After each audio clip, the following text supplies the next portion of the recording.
Olá, sejam bem-vindos! Aqui é o Mental Tip, onde o conhecimento dobra a cada informação. Hoje, a gente finalmente entra no coração da produção, lá na fábrica, para entender de onde o valor realmente surge. Vamos ver a diferença enorme entre só fazer coisas e, de fato, criar valor. Vamos entender como o capital usa o trabalho para se multiplicar. E por que, no fim das contas, o trabalhador produz muito mais do que recebe. Essa análise aqui é a peça-chave para entender o que é o mais-valor. Sabe, a produção muitas vezes parece uma caixa preta, não é? Entra dinheiro de um lado, saem mercadorias do outro, e o lucro parece que brota do nada. Mas como isso acontece de verdade? De onde vem esse valor que gera o lucro? Bom, hoje a gente vai abrir essa caixa. Então, esse aqui é o nosso mapa do tesouro para desvendar esse mistério.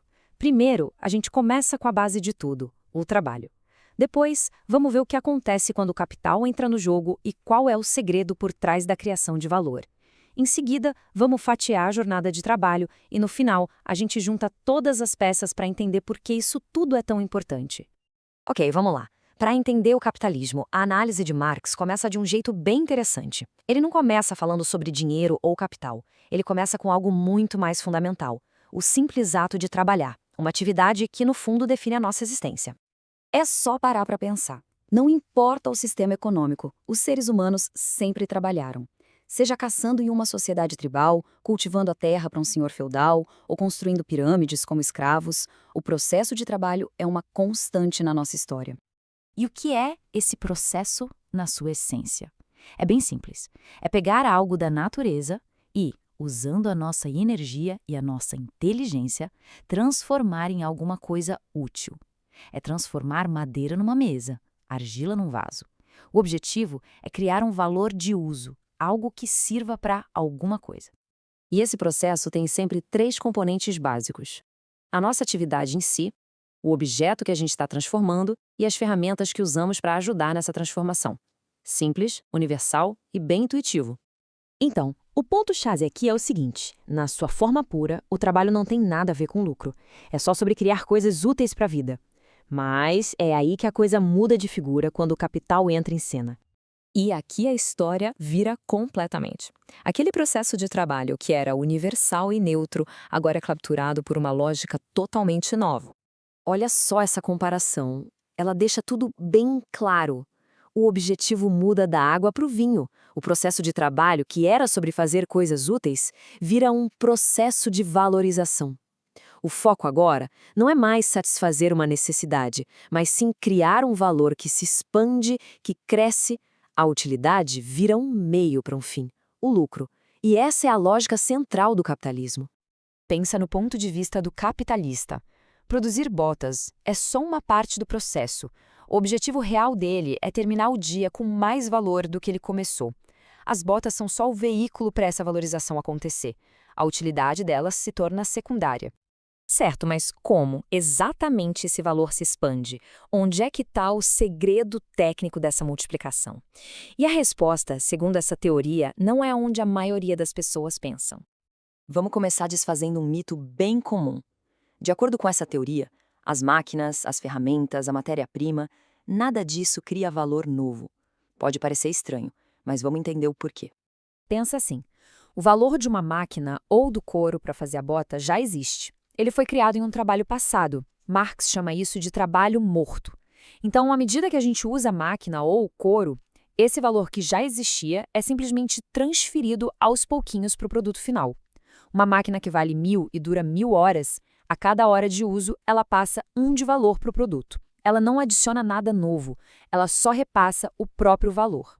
E isso nos leva ao pulo do gato. A única mercadoria que o capitalista compra e que tem a capacidade única de criar mais valor do que ela mesma custa é a força de trabalho. É o trabalho vivo do ser humano que é a fonte de todo o valor novo. É a única coisa que pode fazer o valor inicial se expandir. E aqui está a chave para a gente entender como isso funciona na prática. A jornada de trabalho, na verdade, é dividida em duas partes bem distintas, mesmo que a gente não consiga ver essa divisão.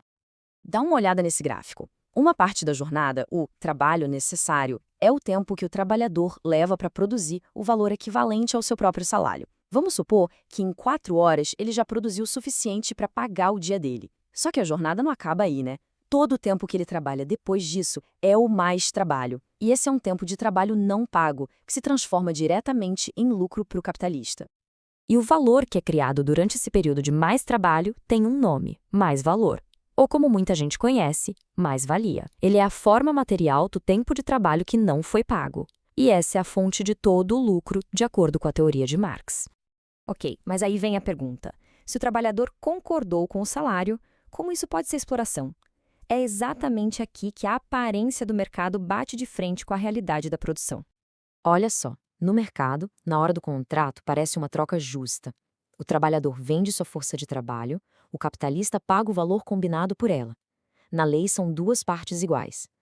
Mas lá dentro da fábrica, a realidade é outra. O uso da força de trabalho cria mais valor do que ela custou, e esse valor extra é apropriado pelo capitalista. A igualdade formal do contrato esconde uma desigualdade material na prática. Para descrever essa relação, Marx usa uma metáfora bem poderosa e famosa. Ele diz que o capital, que é o resultado de trabalho do passado, ou seja, trabalho morto, só consegue crescer se ele consumir trabalho presente, o trabalho vivo. Certo, é uma teoria complexa do século XIX, mas por que ela ainda é tão discutida hoje? O que ela nos ajuda a entender sobre o nosso mundo atual?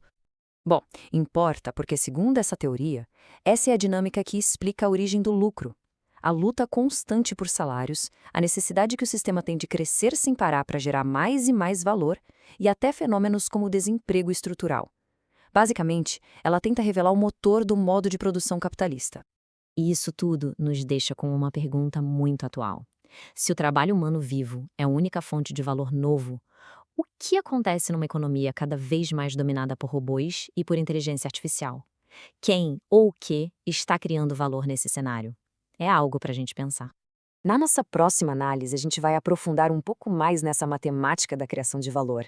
Vamos entender a diferença entre capital constante e capital variável e ver como a produção é organizada para maximizar esse mais-valor. A gente começa a ver o sistema como um mecanismo quase matemático. Este episódio foi gerado com o apoio de inteligência artificial para maximizar a clareza. E para uma compreensão completa, a leitura da obra original é sempre recomendada. O link está na descrição e comprando por ele você também ajuda o canal. Se gostou, curta e compartilhe.